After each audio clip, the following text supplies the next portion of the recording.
Nous venons de censurer un gouvernement pour la première fois depuis 62 ans. Depuis 1962, c'est la première fois que le gouvernement Barnier, qu'un gouvernement tombe, et le gouvernement Barnier est tombé par la motion du nouveau Front populaire.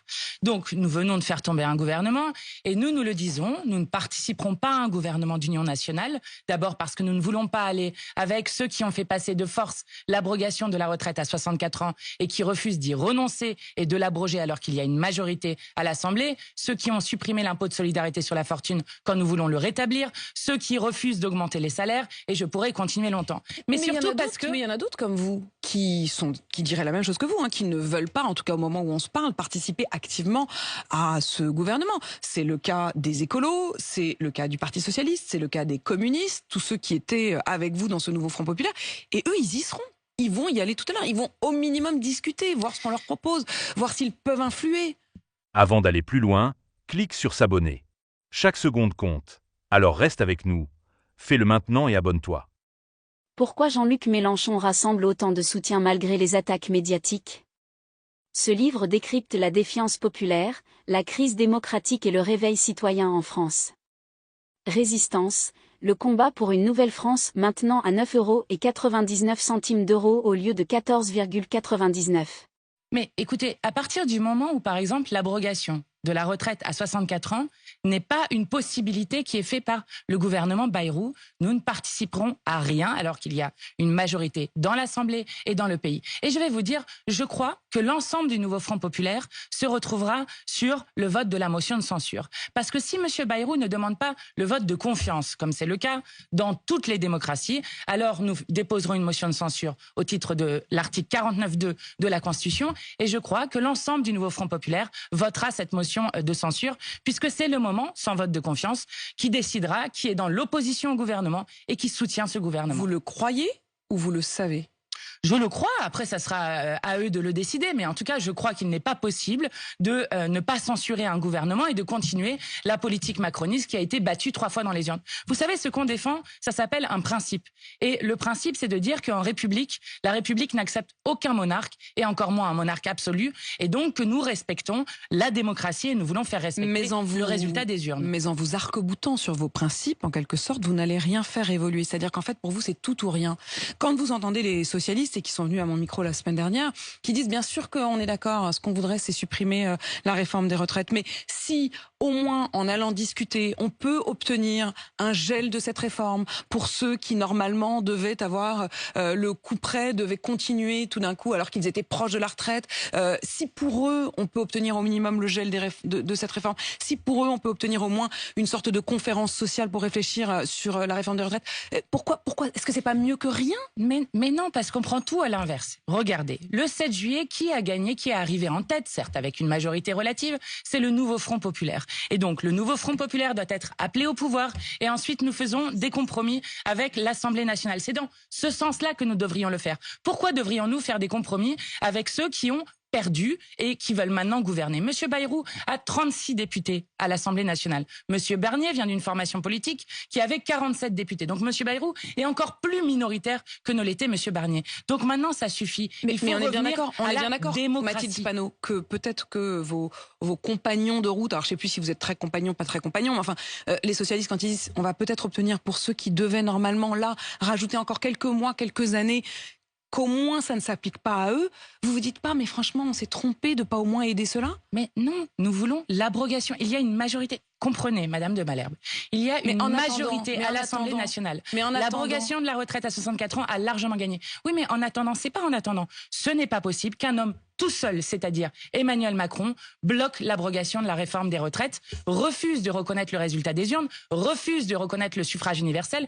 Et d'ailleurs, ce n'est pas seulement la France insoumise qui dit aujourd'hui que Emmanuel Macron est responsable du blocage. Ce sont de multiples voix, y compris à droite, et 64% des Français qui disent que Emmanuel Macron doit démissionner.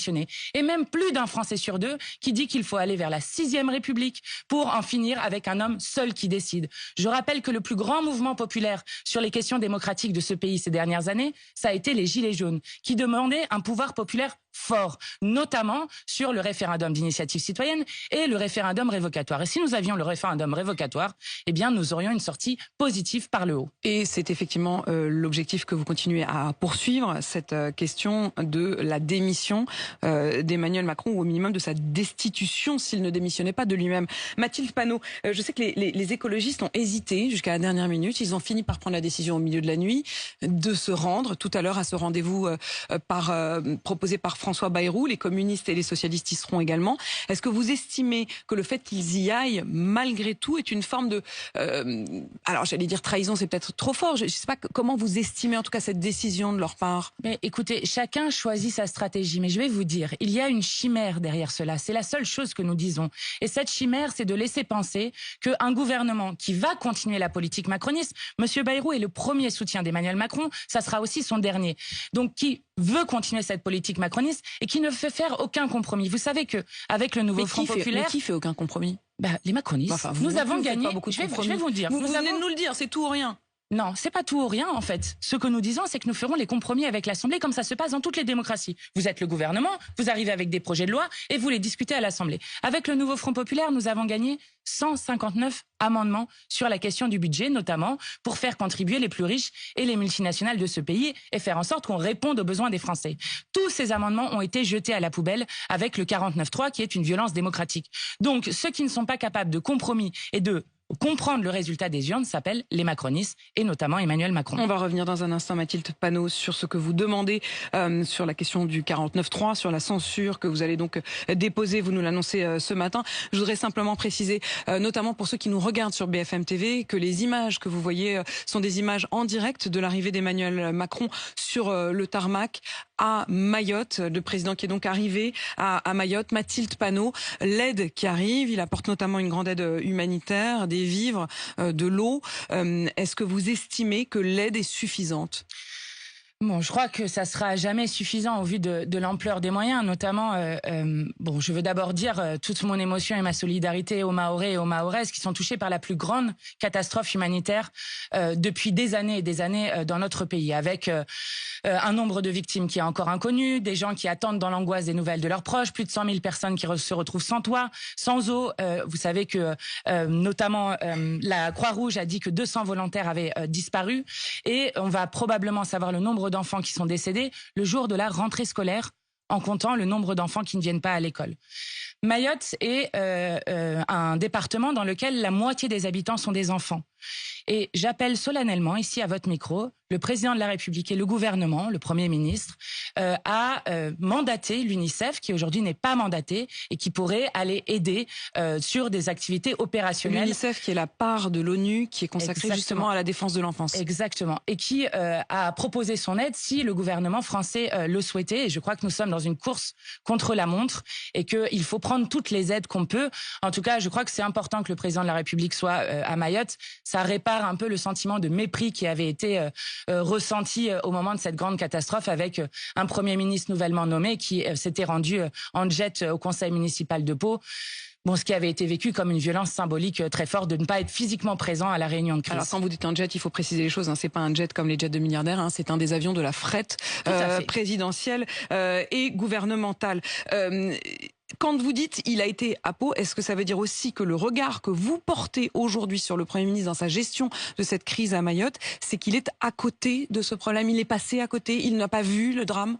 Je crois, il faut imaginer, vous et moi, nous le savons, si cette catastrophe avait eu lieu dans n'importe quel département de l'Hexagone, le Premier ministre n'aurait jamais été au conseil municipal de Pau. Il se serait immédiatement rendu sur place. Lorsqu'il me répond « Pau, c'est en France », où il est de coutume que le président de la République et le Premier ministre ne sortent pas en même temps du territoire national. Il vous a répondu cela dans le cadre de l'Assemblée nationale. Hein. Exactement. Lors des questions au Premier ministre, vous comprenez que nous sommes à un niveau de maladresse qui est très violent pour les gens qui sont en train de subir cette catastrophe. Donc, il n'aurait pas dû aller à Pau, il aurait dû être à la réunion de crise, et je crois que maintenant, il s'agit de tout faire pour aider Mayotte à se relever. Il y a un homme qui y était, c'est le ministre de l'Intérieur démissionnaire, Bruno Retailleau. Il était à mon micro hier matin. Il estime qu'on ne pourra pas reconstruire de la même manière, que les drames sont dans les bidonvilles, c'est-à-dire auprès notamment des clandestins qui n'avaient de toute façon pas de maison endure et il considère qu'il y a la question de l'immigration irrégulière qu'on a laissé. On a laissé les Mahorais seuls devant leur malheur avec cette immigration qui est totalement incontrôlée. Il faudra changer les règles.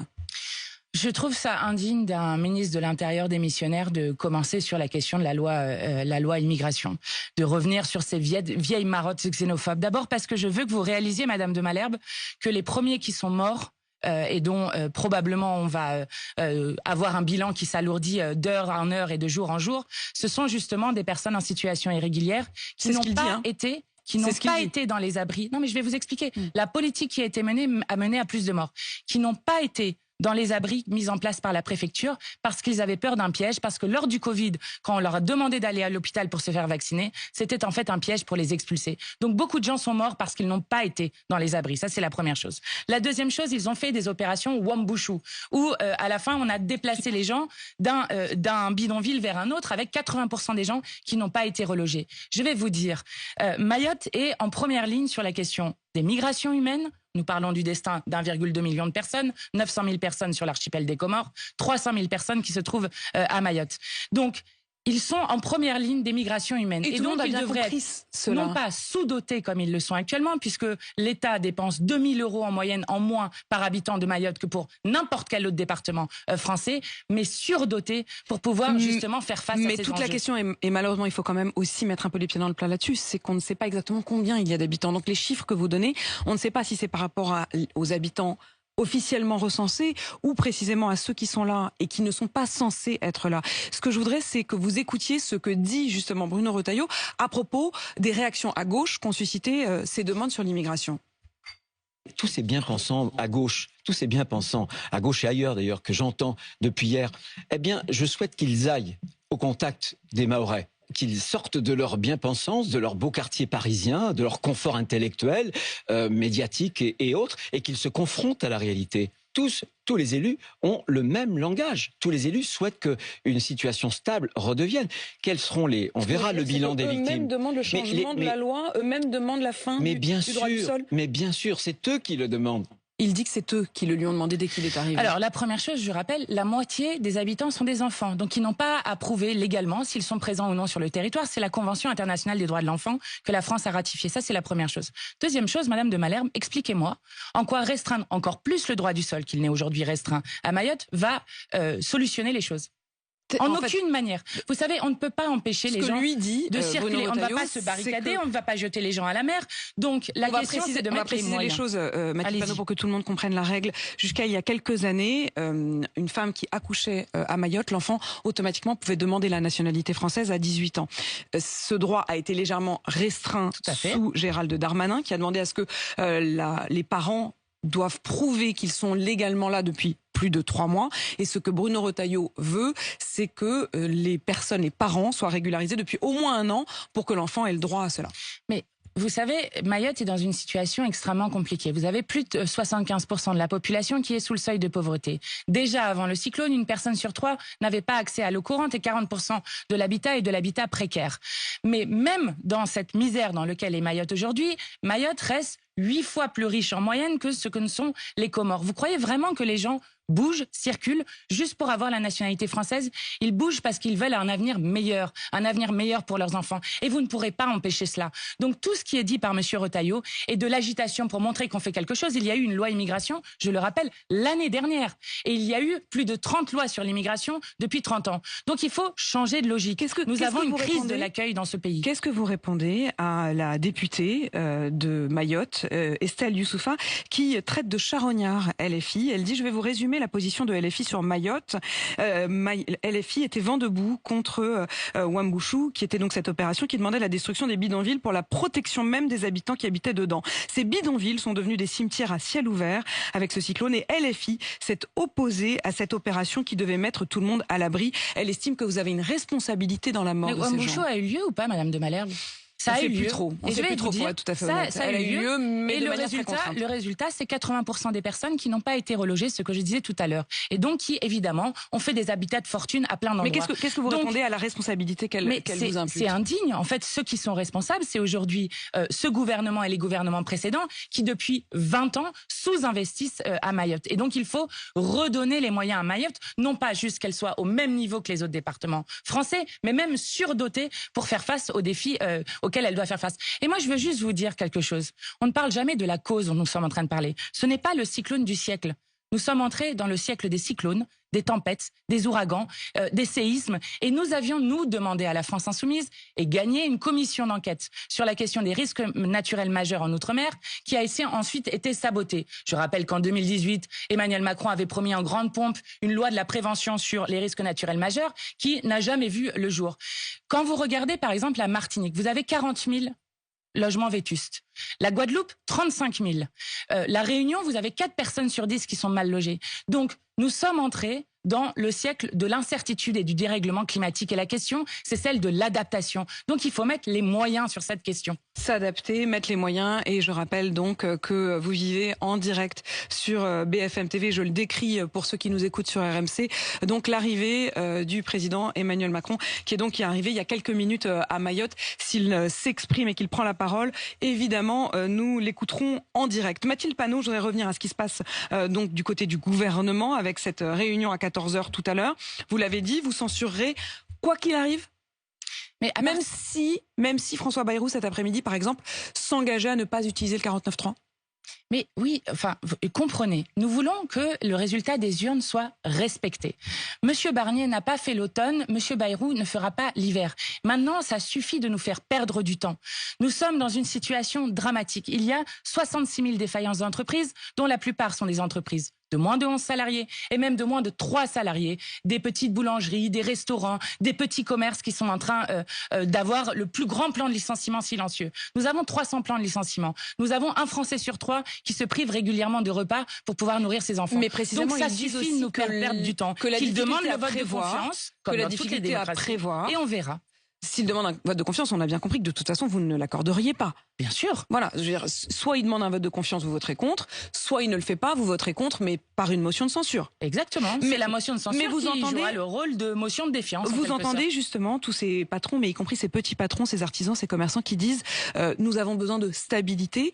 Le fait même de ne pas laisser un gouvernement prendre sa part, est-ce que vous ne rajoutez pas du chaos? Écoutez, les plans de licenciement n'ont pas commencé avec la motion de censure. L'endettement de 1000 milliards qu'a fait la politique d'Emmanuel Macron depuis 7 ans n'a pas commencé avec la censure. La fermeture des urgences n'a pas commencé avec la censure. Donc quand je dis ça suffit maintenant de nous faire perdre du temps, c'est parce que nous voulons mettre en place d'autres solutions pour ce pays. Voilà ce que nous voulons faire. Mais je comprends que vous le vouliez. C'est-à-dire, en fait, ce que je ne comprends pas, c'est que face... Non, mais je vous rends responsable de rien du tout. Mathilde Panot, je m'intéresse simplement au fait d'obtenir des résultats. C'est-à-dire que vous avez quand même des objectifs. Donc oui, vous avez placé la barre très haut en termes d'objectifs pour vous, notamment sur les retraites, on le voit bien. C'est la suppression pure et simple de cette réforme. Mais c'est vrai que finalement, ne voulant obtenir que le maximum, tout le programme, rien que le programme, mais tout le programme, vous vous retrouvez à finalement avoir une situation où vous n'obtiendrez rien du tout. Mais nous n'obtiendrons rien du tout sous ce président de la République, dont le peuple a dit la seule solution dans les urnes qu'il ne voulait plus de sa politique. Mais bien sûr. Écoutez, regardez. Mais il a déjà dit qu'il ne partirait pas. Oui, enfin, rien que le dire, c'est un signe de faiblesse. Vous le reconnaîtrez. Il avait dit qu'il ne ferait pas de dissolution. Il y a eu une dissolution. Il avait dit que M. Barnier ne tomberait pas. Il est tombé. Donc, rien que le dire, c'est un signe de faiblesse. Regardez, il reste 30 mois de mandat à M. Macron. Sur ces 30 mois de mandat, s'ils tiennent 3 mois, ce qui n'est absolument pas sûr, il faudrait utiliser 10 Bayrou et Barnier pour pouvoir tenir. C'est impossible. Et je vais vous dire, quand vous regardez, par exemple, dans la presse internationale, aux États-Unis, on dit, par exemple, la France sait visiblement mieux protéger ses monuments que sa démocratie.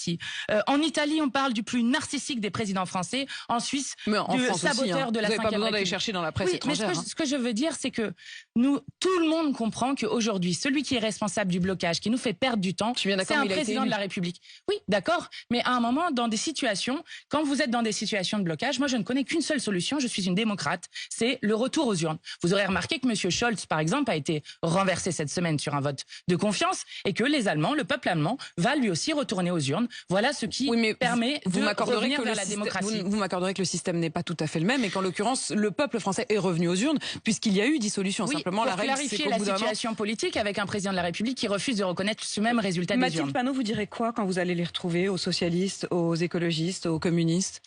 Eh bien, je leur dirai que nous allons déposer une motion de censure et que j'ose espérer que non seulement nous la déposerons ensemble, mais que nous la voterons ensemble. J'imagine que vous avez eu cette discussion avec eux. Oui, déjà. bien sûr, nous continuons de discuter, bien sûr. Voilà. Mais en tout cas, ils ne se sont pas engagés auprès de vous à voter cette motion de censure. Ah non, ça sera à eux de s'exprimer. Merci Mathilde Panot, en tout cas. Merci et soutien aux salariés de BFM TV Paris et antennes locales qui sont en grève aujourd'hui suite à l'annonce de la fermeture de BFM Paris. 3 gouvernements en l'espace d'1 an, à la suite d'un président de la République battu dans toutes les élections depuis la sienne, en sorte que, plutôt qu'à l'addition de ces mésaventures, c'est au tableau général qu'il faut réfléchir. Cette situation est le symptôme de l'impasse dans laquelle plonge inéluctablement la Ve République dès lors qu'il y a une contradiction entre la légitimité de l'élection présidentielle et celle des élections législatives. À quoi s'ajoute l'incapacité du président de la République à maîtriser une telle situation. Il en résulte une confusion dans les esprits, dans les institutions, parmi les acteurs économiques, dans les rangs des décideurs politiques, qui aggrave le tout. Il faut donc, pour répondre à ce moment, prendre à bras-le-corps le cœur du problème, c'est-à-dire le président de la République et sa légitimité à continuer à décider dans de telles circonstances. Il est l'origine du chaos, parce qu'il a convoqué des élections législatives anticipées dont il n'a pas voulu assumer le résultat. Et depuis cette heure, la République, la démocratie est faussée. Et ce type de situation se paie toujours. La vie politique d'un peuple passe par ses institutions et le respect du fonctionnement de ces institutions suppose le respect scrupuleux de la volonté du peuple. Sinon, ça n'est plus une démocratie. Et puis après cela, un acharnement du président de la République à vouloir décider le contraire, je dis bien le contraire, l'exact contraire de ce qui avait été dit par les élections. Bien sûr, personne n'avait la majorité absolue à l'issue des élections, mais enfin, un bloc était arrivé en tête. Tout ce qui a suivi a été la négation méthodique, acharnée de ce résultat. Avant d'aller plus loin, clique sur s'abonner. Chaque seconde compte. Alors reste avec nous. Fais-le maintenant et abonne-toi. Pourquoi Jean-Luc Mélenchon rassemble autant de soutien malgré les attaques médiatiques ? Ce livre décrypte la défiance populaire, la crise démocratique et le réveil citoyen en France. Résistance, le combat pour une nouvelle France maintenant à 9,99 € au lieu de 14,99 €. Des gouvernements choisis avec pour Premier ministre des personnalités figurant sur les bancs les plus minoritaires de l'Assemblée nationale et s'obstinant à prendre des décisions qui sont à l'exact opposé de ce qui avait été souhaité par le vote. Et pour finir, tandis que se multipliaient les signaux d'alerte et de mobilisation, aucune prise en compte de ce qu'ils signifiaient. Rien comme réponse à la mobilisation spontanée du 10 septembre. Aucune réponse à la mobilisation intersyndicale massive du 18 septembre, ni non plus à celle du 2 octobre. À chaque étape, tout le monde a eu le sentiment d'avancer toujours plus loin dans un système de monarchie présidentielle dont personne ne veut dans ce pays, que l'on soit de droite ou que l'on soit de gauche. Il faut donc, pour répondre à cette situation, aller au cœur du problème, c'est-à-dire en revenir au peuple, c'est-à-dire mettre en cause la légitimité du président de la République dans les formes que notre démocratie parlementaire permet. Je me répète, dans les formes institutionnelles dont nous disposons. Quelles sont-elles? Il y en a une. La destitution du président de la République telle qu'elle est prévue par la Constitution elle-même. Cette destitution, elle est souhaitable et dès lors, elle doit être possible. Déjà, elle est demandée par 104 députés à l'Assemblée nationale, c'est-à-dire la majorité plus qu'absolue des élus du nouveau Front populaire. Mais depuis, d'autres voix se sont élevées pour dire, quoi qu'on pense les uns les autres, en définitive, c'est par là que passe la réponse claire dont on a besoin.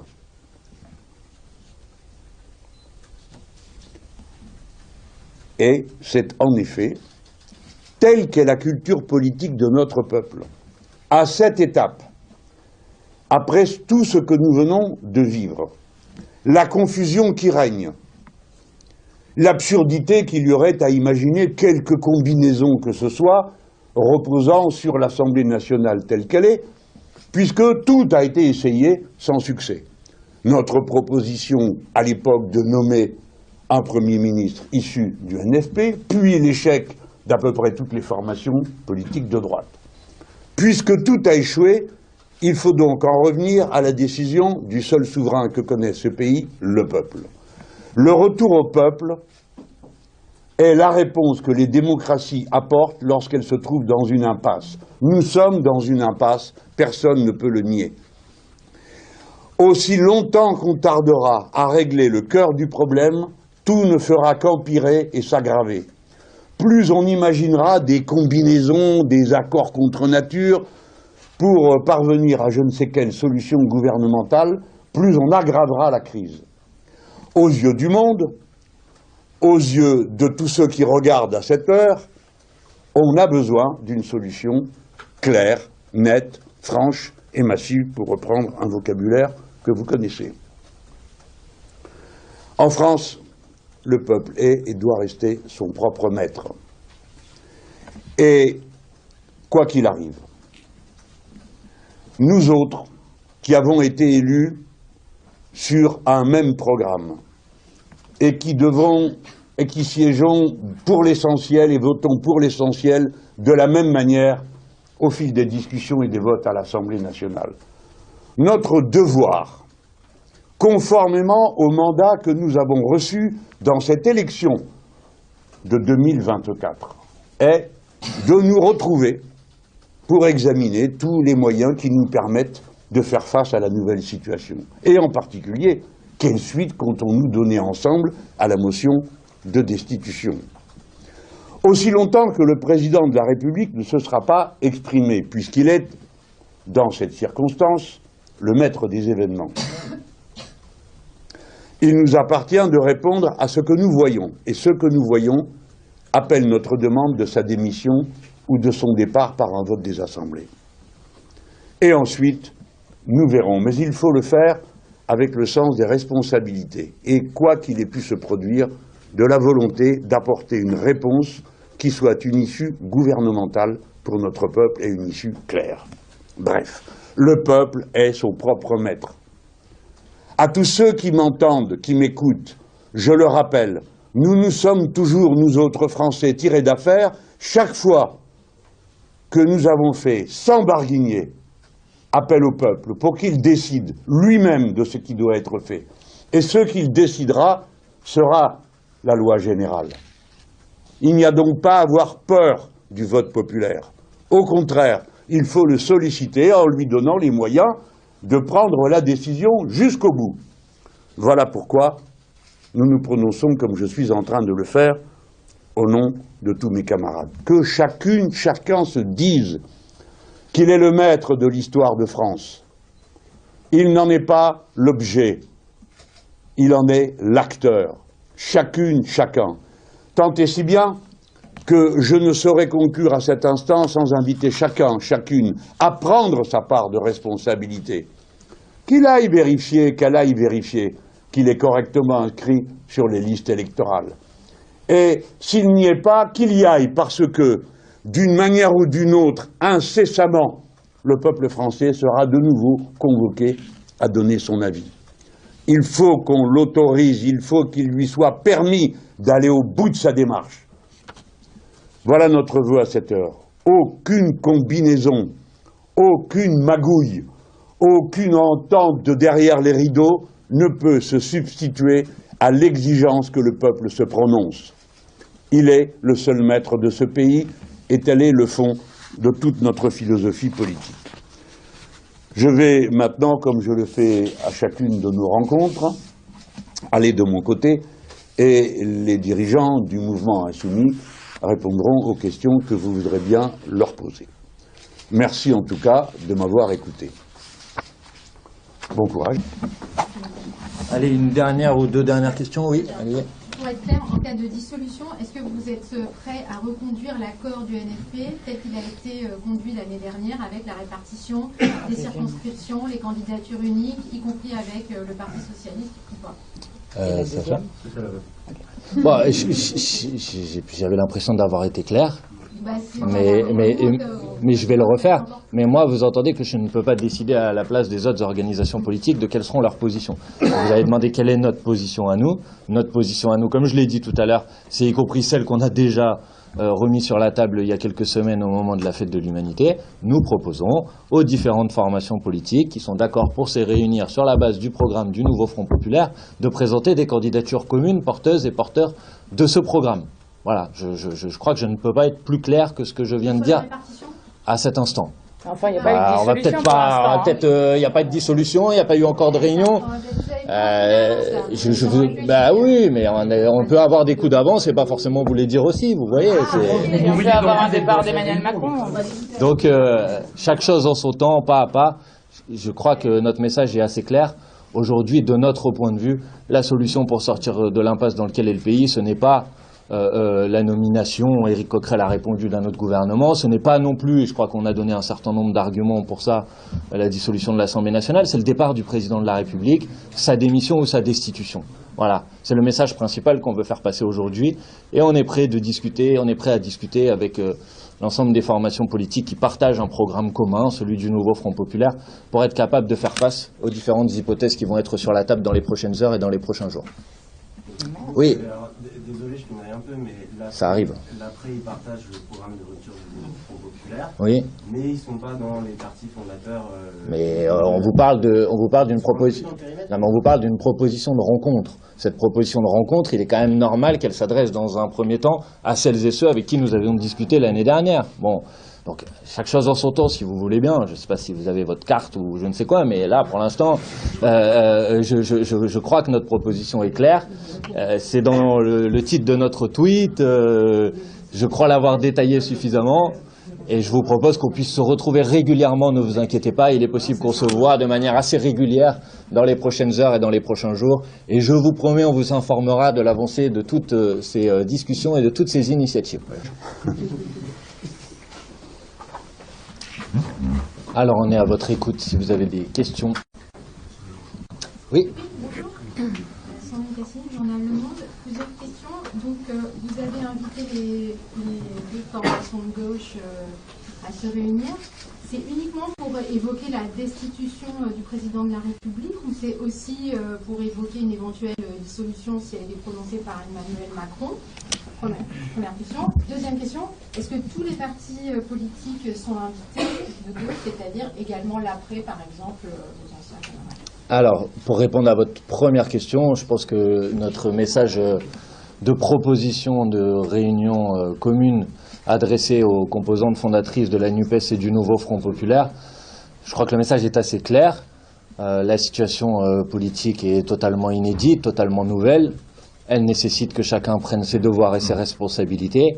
Et donc nous proposons cette réunion pour pouvoir examiner ensemble tous les scénarios, toutes les hypothèses qui sont sur la table. Et donc inclut évidemment les deux hypothèses que vous avez citées dans votre question. En ce qui concerne notre proposition, nous l'avons adressée aux composantes fondatrices du nouveau Front populaire, puisque c'est celles avec lesquelles nous avons discuté l'année dernière pour aboutir à l'accord du nouveau Front populaire, puisque c'est celles qui constituent aujourd'hui les 4 groupes qui, à l'Assemblée nationale, sont les 4 groupes de la gauche, les 4 groupes issus du vote des électrices et des électeurs l'année dernière, et y compris, puisque ces 4 groupes, par exemple, ont encore été capables la semaine dernière de discuter en commun et de se mettre d'accord sur des candidatures communes aux différentes fonctions internes de l'Assemblée nationale. Donc voilà, notre proposition vise à faire face à toutes les hypothèses, à tous les scénarios qui sont sur la table, et elle s'adresse aux composantes fondatrices du nouveau Front populaire et de la NUPES. D'autres questions? Oui. Vous appelez Elia Bergel de la radio France Info, vous appelez un retour aux urnes alors que le RN paraît particulièrement fort. Est-ce que c'est un risque que vous êtes prêt à prendre? Quelqu'un veut répondre? Mathilde. Bon, d'abord, quand on appelle au retour aux urnes, moi je voudrais redire ce qui a été dit assez fortement tout à l'heure, mais que le problème aujourd'hui n'est pas à l'Assemblée nationale, mais est bien à l'Élysée, et que donc il faut aller à la racine du problème, c'est-à-dire auprès du président de la République, qui est celui qui refuse de reconnaître la souveraineté du peuple. Ça, c'est la première chose. La deuxième chose, c'est que je rappelle qu'il y a un peu plus d'1 an et demi, lors des élections législatives anticipées, 27 sondages sur 27 avaient donné l'extrême droite en tête, et c'est finalement la mobilisation citoyenne massive dans les urnes, notamment des quartiers populaires, de la jeunesse de ce pays, des habitants des Outre-mer, mais aussi des militants politiques, associatifs et syndicaux, qui avaient permis de sauver la République de l'extrême droite. Et donc, je crois que nous sommes toujours dans un moment où, par le retour aux urnes massif des citoyens et des citoyennes, nous pouvons faire à la fois échec au Front National et tourner la page de la Macronie. Pourquoi ça n'a pas le cas dans une dissolution? Comment cela? Pourquoi finalement pas faire ça par une dissolution? Mais parce que je crois que ça ne réglera aucun des problèmes. Quand je vous dis que le problème n'est pas à l'Assemblée nationale, il y a de forts risques ou de fortes chances, ça dépend comment vous le regardez, mais qu'il n'y ait pas de majorité à l'Assemblée nationale. Donc le problème n'est pas l'Assemblée nationale à qui on refuse le vote, par exemple sur l'abrogation de la retraite à 64 ans, qu'on contraint par des 49-3, qu'on contraint par des votes bloqués. Le problème est à l'Élysée, et donc je crois que pour offrir une respiration démocratique au pays, il s'agit d'avoir une élection présidentielle anticipée qui permet au peuple de France de pouvoir trancher entre les grandes offres politiques qui sont faites au pays. Peut-être ajouter sur cette question, parce qu'effectivement elle est importante. L'année dernière, il y a eu des élections législatives anticipées à la suite de la dissolution de l'Assemblée nationale. Il y a eu un record de participation qu'on n'avait pas pu observer depuis des années et des années lors des élections législatives. On ne peut pas dire aujourd'hui que ce qui souffre d'un déficit de légitimité ou d'assises populaires, ce soit l'Assemblée nationale telle qu'elle est aujourd'hui. S'il y a aujourd'hui un problème de légitimité, et c'est ce que disait Jean-Luc Mélenchon dans son propos introductif, c'est parce que vous avez un président de la République qui a perdu l'ensemble des élections et qui continue à essayer d'imposer la continuité de sa politique, alors qu'elle a été battue dans les élections, alors que les différents gouvernements qu'il a mis en place, ça fait désormais 3 en 1 an, ont été soit renversés par une censure, soit ont anticipé leur renversement en démissionnant ou en demandant un vote de confiance. Et donc si aujourd'hui vous voulez apporter une solution, que ce soit une solution claire, franche et massive à la situation de blocage que connaît le pays, ça passe nécessairement, de notre point de vue, par permettre un moment de respiration démocratique, une élection présidentielle anticipée, qui permet ensuite aux électrices et aux électeurs de choisir franchement quel est le chemin que le pays doit prendre. Imaginez un instant que dans l'hypothèse d'une dissolution de l'Assemblée nationale, nous revenions à une Assemblée nationale dans laquelle aucune formation politique ne dispose de la majorité absolue ou aucune coalition ne peut gouverner. Alors quoi? Nous allons vivre encore pendant 2 ans au rythme de 3 gouvernements qui tombent chaque année. Je pense que tout le monde peut légitimement considérer que la situation de chaos dans laquelle le président de la République a mis le pays aujourd'hui, il faut y mettre un terme, et que pour y mettre un terme, on a besoin de ce moment de respiration démocratique. Et c'est la raison pour laquelle nous avons demandé ce matin que soit examinée maintenant en urgence la motion de destitution qui a été déposée par 104 députés à l'Assemblée nationale. Elle est en attente d'examen par le bureau de l'Assemblée nationale. Il est tout à fait possible de réunir très rapidement un bureau de l'Assemblée nationale et pour que les parlementaires puissent se prononcer sur ce sujet. Je crois que c'est vraiment nécessaire si on veut être en mesure de sortir le pays de la situation de blocage dans laquelle il est. Bonjour, Léon Morin, AFP. Vous avez dit que vous voulez examiner les deux hypothèses d'émission et dissolution avec les autres partis de gauche cet après-midi, mais concrètement, à cette réunion, vous voulez leur dire quoi aux autres partis de gauche? Vous allez leur proposer une nouvelle alliance type NFP, type NUPES pour des législatives? Vous allez essayer de les convaincre de vous soutenir pour la motion de destitution? Enfin, concrètement, ça veut dire quoi? Alors, on va pas faire la réunion avant que la réunion ait lieu, mais on peut quand même, répondre à vos questions. Vous savez ce que vous voulez leur dire. Évidemment que, puisqu'il s'agit d'examiner l'ensemble des hypothèses sur la table, on disait tout à l'heure que la motion de destitution, aujourd'hui, elle est signée par une majorité des députés du nouveau Front Populaire, et j'imagine que les derniers rebondissements et le spectacle pitoyable et pathétique auquel on a assisté ces derniers jours autour de la composition du gouvernement de M. Lecornu et la forme de bras d'honneur, en quelque sorte, que le président de la République, Emmanuel Macron, a infligé au pays, va peut-être convaincre un certain nombre de personnes qui, peut-être dans un premier temps, étaient dubitatifs sur l'opportunité de cette motion de destitution, de la soutenir désormais. Donc effectivement, ça participera des éléments de la discussion. Quant à l'hypothèse d'une éventuelle dissolution de l'Assemblée nationale, je vous renvoie à la proposition que nous avons faite, y compris par l'intermédiaire de Jean-Luc Mélenchon à la Fête de l'Humanité. Nous avons proposé ce que nous avons appelé une offre fédérative autour d'une base simple. Le programme du nouveau Front Populaire, c'est celui sur lequel nous avons été élus l'année dernière. Et pour notre part, nous considérons que c'est toujours le programme sur lequel nous pouvons nous réunir en cas de dissolution avec celles et ceux qui veulent rester fidèles au programme du nouveau Front Populaire. Et c'est aussi ces éléments-là que nous mettrons en discussion si cette réunion se tient cet après-midi. Sauf que depuis la dernière dissolution, il y a beaucoup de choses qui ont changé à gauche. Est-ce que vous êtes encore en état de discuter avec les socialistes, avec Rappel et Glucksmann? Enfin, on sait les relations qu'ils avaient avec eux. Est-ce que la discussion est encore possible à gauche? Sachant que cette année, c'était pas le grand amour. Mais écoutez, je crois que tout à l'heure dans la réponse, je vous ai donné un exemple, c'est pas juste une croyance. Il y a pas plus longtemps que la semaine dernière, pas il y a 3 mois, à l'Assemblée nationale, quand il a fallu discuter sur la question du bureau de l'Assemblée nationale, des présidences de commission, nous avons tout à fait été en capacité de nous mettre autour de la table et de renouveler l'accord que nous avions passé l'année dernière à l'issue des élections. C'était assez politique. Vous savez, qui va être le président de la commission des finances? Mon collègue Éric Coquerel ici présent. Qui va être le président de telle et telle commission de l'Assemblée nationale, ou qui va être vice-président de l'Assemblée nationale, comme ma collègue Clémence Guettet ou Nadège Abo-Mangoli qui n'est pas avec nous aujourd'hui. Évidemment que c'est des questions très, très, très politiques. Après, ne racontons pas d'histoire. Nous avons fait une proposition. Maintenant, à celles et ceux à qui elle s'adresse, de répondre à cette question. Le programme que nous avons défendu ensemble l'année dernière, le programme du nouveau Front Populaire, il est sur la table. Pour notre part, ça reste notre boussole programmatique. Et s'il devait y avoir une dissolution de l'Assemblée nationale, je crois que notre responsabilité est de proposer à toutes celles et ceux qui sont d'accord avec ce programme de se rassembler et de se réunir. Pas seulement, comme je l'entends parfois, pour empêcher l'extrême droite de s'emparer du pouvoir, mais parce que s'il doit y avoir une dissolution de l'Assemblée nationale, alors c'est la question de l'avenir du pays qui va être posée. Et dans cette hypothèse-là, c'est la question du pouvoir qui sera posée. Et nous considérons que dans ce cas-là, on doit rentrer dans cette bataille électorale avec des propositions qu'on a à faire au pays pour pouvoir le gouverner dans quelques semaines ou dans quelques mois. Ils ont répondu aux autres partis de gauche à votre invitation déjà? J'ai lu un communiqué des écologistes dans lequel ils affichent aussi une volonté et une démarche visant à ce que tout le monde puisse se rencontrer. Donc je le prends positivement. Ça veut dire que nous sommes déjà 2 formations politiques à souhaiter que cette réunion puisse se tenir parmi les composantes fondatrices du nouveau Front Populaire. J'ai lu ou j'ai entendu le parti Génération dire qu'il était aussi favorable à ce que cette réunion puisse se tenir. Ça fait donc 3, puisqu'il y avait 5, au moment de la NUPES par exemple, il y avait 5 composantes fondatrices, ça fait donc 3. Et je crois savoir que du côté communiste, j'ai vu un certain nombre de députés communistes soutenir aussi cette proposition.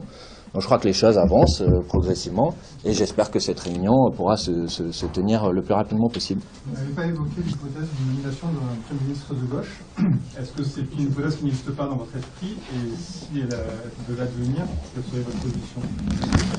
Très sincèrement, je crois que le moment est assez grave dans le pays par le chaos, l'instabilité qui a été créée par, l'obstination d'Emmanuel Macron à ne pas obéir au suffrage universel en juillet 2024, pour arrêter de semer des illusions et arrêter ce très mauvais feuilleton. Il faut faire remarquer que gouvernement après gouvernement, la réponse d'Emmanuel Macron est très claire.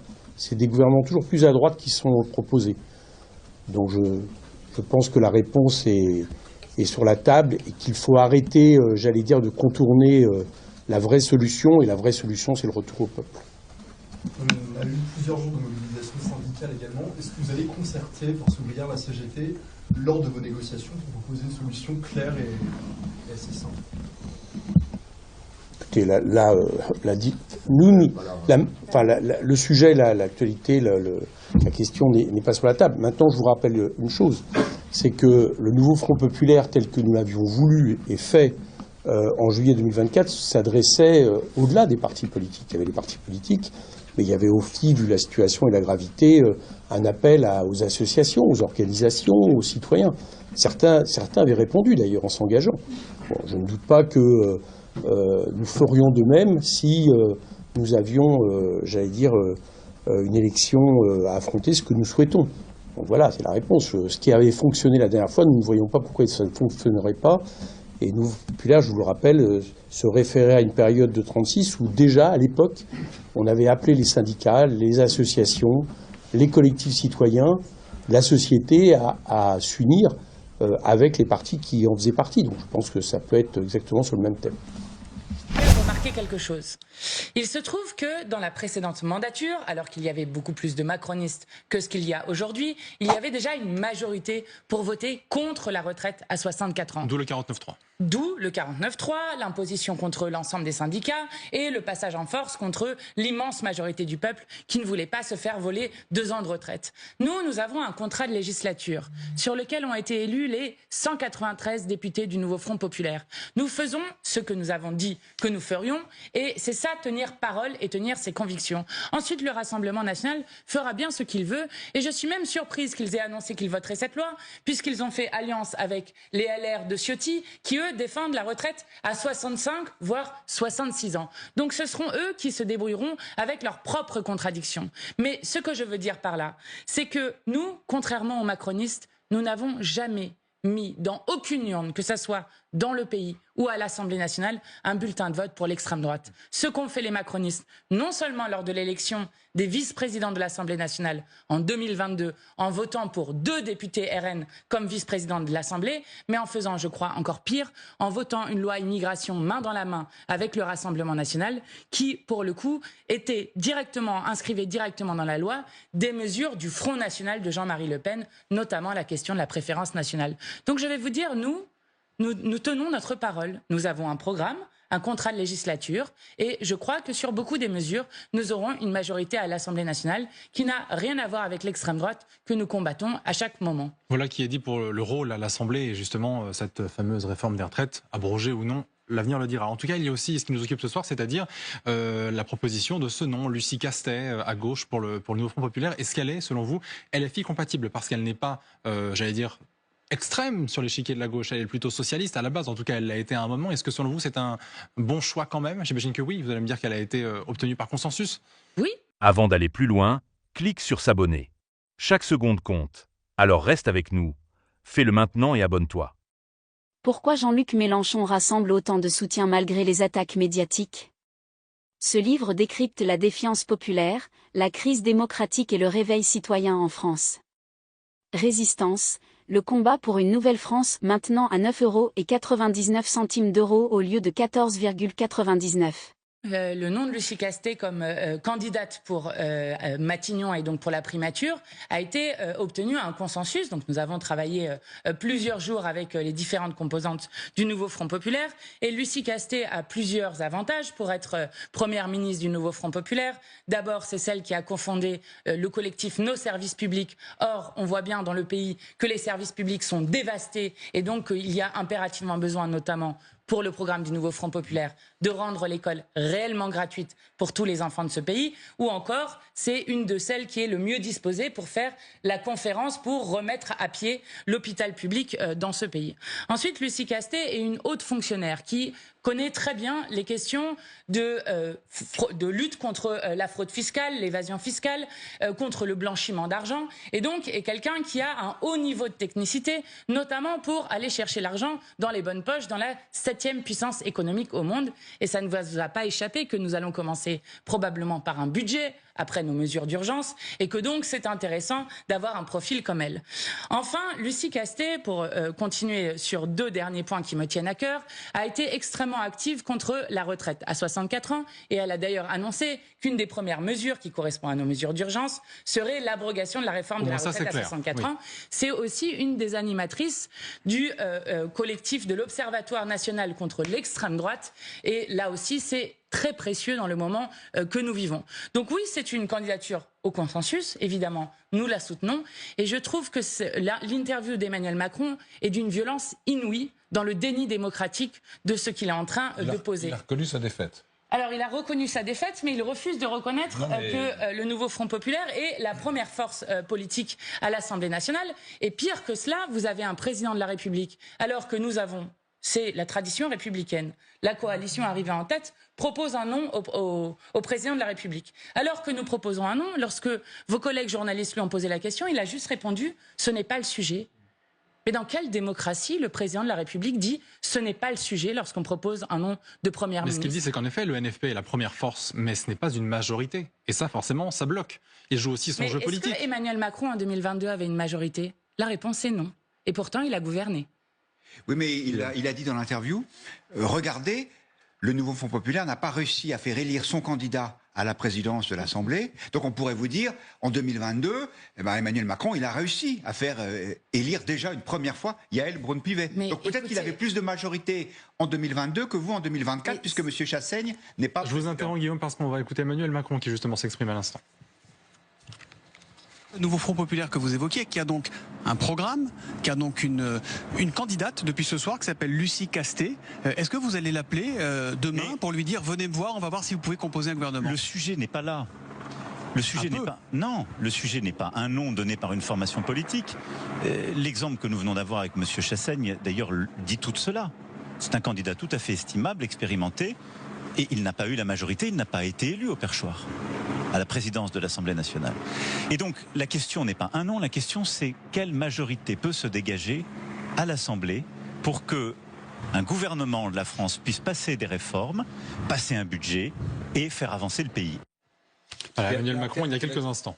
Il y a un terme qu'il a utilisé, il a dit « j'enjoins les forces politiques ». Donc d'une certaine manière, puisque vous êtes les premiers, le soir du 7 juillet, il vous enjoint d'élargir votre majorité pour vous rapprocher de la majorité absolue, me semble-t-il. Est-ce que vous entendez cet appel ou est-ce que c'est un calcul? Non, mais attendez, il y a plein de sujets dans ce que vous dites, donc j'aimerais juste que les gens qui nous écoutent comprennent. D'accord. Je vais commencer par la question qui était posée tout à l'heure, qui a fait un lien avec la vôtre, qui est, c'est toujours Yaël Braun-Pivet qui est au perchoir. Alors que, ça a été très bien dit, vous l'avez dit, ils l'ont reconnu, la Macronie a été défaite dans cette élection. Ok, effectivement, c'est Yaël Braun-Pivet qui a été élue au perchoir avec 13 voix d'écart avec la candidature commune du nouveau Front populaire qui était André Chassaigne. 13 voix d'écart, or, et nous avons déposé un recours au Conseil constitutionnel, je sais qu'il y a des précédents sur cette question, de ministres démissionnaires qui ont voté, les 17 ministres démissionnaires, mais je vous alerte quand même sur le fait que c'est la première fois de toute l'histoire que le fait que des ministres démissionnaires votent comme députés change le résultat du vote. Parce que sinon, Yaël Braun-Pivet n'aurait pas été élue et ce serait André Chassaigne. Deuxième aspect de cette question-là, au-delà du recours sur lequel le Conseil constitutionnel... Ça se discute parce que les suppléants ne peuvent pas voter pendant un mois, donc ça ne pouvait pas être les suppléants. Mais s'il n'y avait pas eu la loi organique, des ministres auraient pu préférer démissionner et aller voter à l'Assemblée. Non, mais juste parenthèse. Oui, non, mais d'accord. Juste parenthèse. Il y a un débat constitutionnaliste, donc ça, on attendra ce que donnera le recours au Conseil constitutionnel. Mais je veux quand même pointer ce fait. Deuxième fait que le président a l'air de complètement effacer, nous sommes aujourd'hui, nous, Nouveau Front populaire, majoritaires au bureau de l'Assemblée nationale. Puisque sur 22 membres du bureau, il y a 12 membres du Nouveau Front populaire, ce qui montre bien que oui, nous avons la possibilité d'avoir une majorité à l'Assemblée qui permet de dire que nous aspirons toujours à gouverner ce pays et que donc Emmanuel Macron doit maintenant nommer Lucie Castet à Matignon. Dernière chose sur ce que vous disiez à l'instant qui est intéressant. Quelle est la majorité alternative d'Emmanuel Macron ? Puisque le pacte législatif de M. Wauquiez, donc de la droite, a été exprimé avec directement cette affirmation venant de la droite. Nous ne voulons pas faire de coalition avec les macronistes. Alors, ils n'ont pas de programme. Nous avons un programme. Ils n'ont pas de candidat. Quel est leur candidat? Est-ce M. Attal, qui vient de démissionner? Est-ce Mme Borne, qui a fait 23-49-3? Est-ce M. Édouard Philippe, qui dîne avec Mme Marine Le Pen? C'est ça la question. Donc oui, nous avons une majorité certes relative, mais qui nous permet de gouverner. Et dans la tradition républicaine, il doit nommer Mme Castet, que nous proposons comme Première ministre, à Matignon. Et ensuite, ça sera à chacun des députés et des groupes parlementaires de prendre leurs responsabilités. Justement, sur cette histoire de... J'aimerais juste d'abord qu'on écoute Emmanuel Macron, Frédéric, si vous voulez bien, parce que justement, cette question de la majorité, il y a une question qui est importante, c'est la lecture. Emmanuel Macron n'a pas du tout la même que vous. Écoutez ce que ça donne. Il y a une clarification. C'est pire qu'avant. C'est la responsabilité des forces politiques. Comme dans toute grande démocratie et des groupes parlementaires. Les Françaises et les Français ont dit quoi? Il y a une colère, il y a des choses qui ne nous vont pas. Je reviendrai, on va parler du fond et de ce qu'il faut faire pour le pays. Et ils ont dit, on veut que vous travaillez ensemble à toutes ces forces qui se sont mis d'accord au deuxième tour. Ensuite, la clarification de la fin de semaine dernière, elle est assez simple. Le Nouveau Front populaire avait un candidat. Il n'a pas été élu. Et donc, contrairement à ce qu'on nous dit depuis des semaines, André Chassaigne à l'Assemblée nationale. Monsieur Chassaigne, qui est un élu de la République depuis de nombreuses années, tout à fait estimable, un élu communiste, il n'a pas eu la majorité. Et au troisième tour, c'est Mme Braun-Pivet qui a été élue. Ce qui montre très clairement qu'il serait faux de dire que le Nouveau Front populaire a une majorité, quelle qu'elle soit. Frédéric. Alors, majorité quelle qu'elle soit, vous avez déjà répondu en partie, ou peut-être vous pouvez prolonger votre réponse sur est-ce que vous pouvez ou pas élargir votre majorité, c'est-à-dire au-delà des partis du Front populaire. Et puis, ma deuxième question, c'était par rapport à la trêve olympique décrétée par Emmanuel Macron. Donc, votre proposition, elle arrive sur la table 2 jours avant l'ouverture des Jeux Olympiques. Est-ce que vous dites, bon, très bien, pour l'instant, il ne répond pas. On fait la trêve olympique. On en reparlera à l'issue des Jeux Olympiques.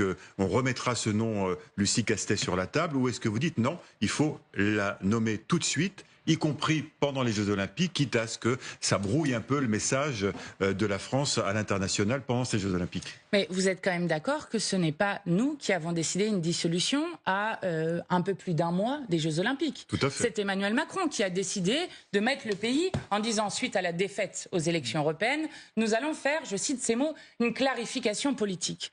Ensuite, l'élection a eu lieu et contre 27 sondages qui donnaient tous le Rassemblement national en tête, c'est le Nouveau Front populaire qui est arrivé en tête. Donc il y a eu une clarification politique. Et Emmanuel Macron, dans l'extrait que vous venez de passer au-delà des majorités, sur lequel j'ai déjà répondu, fait exprès de confondre le retrait de nos candidatures que nous avons fait sans aucune contrepartie pour dire nous faisons un cordon républicain contre l'extrême droite et nous faisons dans la lignée de ce que nous avons dit, pas une voix pour l'extrême droite, pas un élu de plus pour l'extrême droite. Donc nous nous retirons lorsque nous sommes en 3e position et que le candidat Rassemblement national est en tête.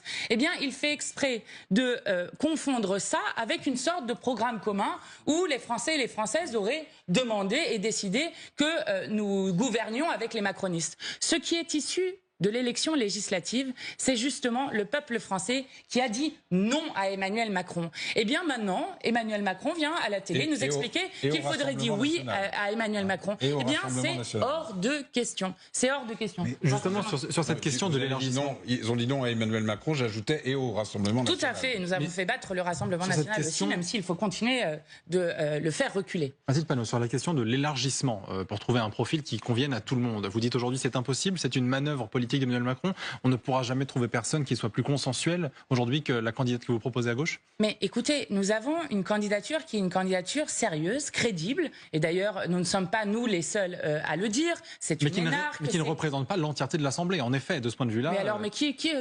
trouvez-moi... Non mais écoutez, c'est l'argument d'Emmanuel Macron. Je le dis quand même pour que tout le monde soit au courant, il n'existe personne sur cette terre, pas un seul être humain qui fasse consensus auprès de l'ensemble de l'humanité. Donc ça n'existe pas. Donc à un moment, nous avons, travaillé pendant 16 jours, ce qui n'est pas incroyable lorsqu'on regarde que par exemple dans l'histoire, en 1936, quand le 3 mai, le Front populaire gagne les élections, eh bien Léon Blum est nommé président du Conseil le 4 juin, soit un mois après. Donc ce n'est pas extraordinaire d'avoir pris ce temps. Donc nous donnons maintenant un nom. Et donc maintenant, Emmanuel Macron doit se soumettre ou se démettre parce qu'il faut respecter le résultat des urnes et le résultat du vote des Français. Et une dernière chose, juste pour compléter la question que vous posez tout à l'heure, tout le monde a bien compris qu'il ne s'agissait pas d'une trêve olympique que propose Emmanuel Macron. C'est tout simplement la suspension de la démocratie qu'il propose. Et j'espère que tout le monde comprend la gravité de ce que cela veut dire. Mais si je comprends bien, pardon. Un mot d'abord de se soumettre ou se démettre. Là, on est passé de Blum à Gambetta. Hein ça veut dire que pour vous, ou bien il accepte votre candidate pour Matignon, ou bien il doit démissionner. J'ai bien compris ça, quand vous dites qu'il doit se soumettre ou se démettre. Mais, écoutez, bonne question, si je peux me permettre. En oui, effet, mais c'est vrai. Vous vous rendez compte quand même que depuis plusieurs années, normalement, les élections sont censées purger des crises. Faire que le peuple français puisse choisir entre des grandes orientations. Après tout, c'est ça la politique. Que entre ces grandes orientations, le peuple français puisse à chaque fois choisir, avec l'idée qu'en démocratie, il y a toujours des chemins différents et des alternatives qui existent pour les peuples. C'est ça la démocratie. Bon, mais depuis plusieurs années, au fur et à mesure que les élections se passent, eh bien, plus les élections passent, plus nous enfonçons dans une crise de régime. Et donc, si nous continuons à nous enfoncer dans une crise de régime, avec la critique que nous faisons depuis longtemps de la Ve République, eh bien, à un moment, si vous avez un président de la République qui fait point de blocage, comme il est en train de le faire, sans vouloir reconnaître le résultat des urnes, la question de sa démission peut être posée. Je ne dis pas que nous la demandons, je ne dis pas que nous ne reconnaissons pas sa légitimité, mais à un moment, le président de la République est le garant donc vous ne la notamment demandez du pas. vote des Français et des Françaises. Donc vous êtes prudente, vous ne la demandez pas, cette démission, en l'état actuel des choses. Écoutez, s'il continue, c'est un peu ce que ça veut dire quand même. Mais bien sûr, mais s'il continue à nier le résultat des urnes, que voulez-vous faire? Je ne sais pas si vous réalisez ce qu'il est en train de faire et que dans n'importe quelle autre démocratie du monde, si un tel déni de démocratie se passait, eh bien, un peu partout, il y aurait des dénonciations qui seraient d'ailleurs faites fort à propos. En même temps, le propre du régime français, c'est que le président de la République a beaucoup de pouvoir, et notamment celui de nommer le Premier ministre. Donc on est vraiment dans une impasse, parce que je comprends que vous n'acceptiez pas son refus de nommer Lucie Castet, mais vous ne pouvez pas l'obliger. Vous pouvez user de votre pouvoir médiatique en disant il faut qu'il se soumette ou qu'il se démette, mais ça ne peut pas aller plus loin. Mais c'est tout à fait vrai, on ne peut pas l'obliger. Mais savez-vous quel a été le maximum de temps dans la Ve République où il y a eu un gouvernement qui s'occupait des affaires courantes? Dites-nous. Une quarantaine de jours, c'est ça? 9 jours maximum. 9 jours.